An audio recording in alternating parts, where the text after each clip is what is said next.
Hey guys, welcome back to Monday Mechanics with Mary. Today we're talking about used vehicles.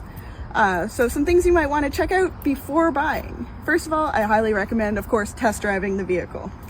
And while you're test driving, you're going to want to check for, first of all, I always like to make sure to see if there's a shake in the brakes.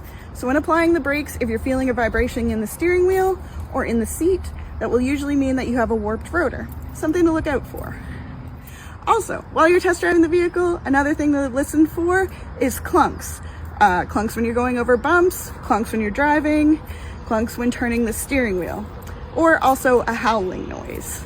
Howling is usually a wheel bearing, and you'll notice this sound should change when going from left to right.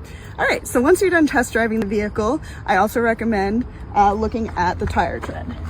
So my tires are a little low right now, but it's a summer car. We're going to change those. But you want to make sure that you, if you don't have a tire gauge, which not a lot of people do, understandably, you can just stick a dime or a quarter into the tread, and you want to at least not see the bottom of that quarter or dime or whatever coin you use. It's usually a good rule of thumb if you just want to have a quick look. You can also have a look at the wear bars and see how much is left for your tires.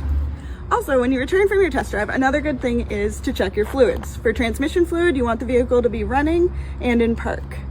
Or neutral, check the guide or the manual book. Some of them are different, but it does have to be running. Also, another thing to check is the oil. You want to make sure that there is oil in the engine. This, depending on who you're getting the used vehicle from, might be something you want to do before test driving. You never know, just in case. Also, since you're back from your test drive, just have a look under the vehicle. Make sure there's nothing dripping, no fluids leaking. Now, if this vehicle does have AC, you may see that dripping, especially the way it's been hot. But if you see something other than water, you should be a little concerned. And then lastly, you might just want to have a look at like your headlights, your brake lights, blinkers. I mean, those things could likely be easily fixed with a bulb, but it's nice to know like exactly what you're getting into before you purchase a vehicle.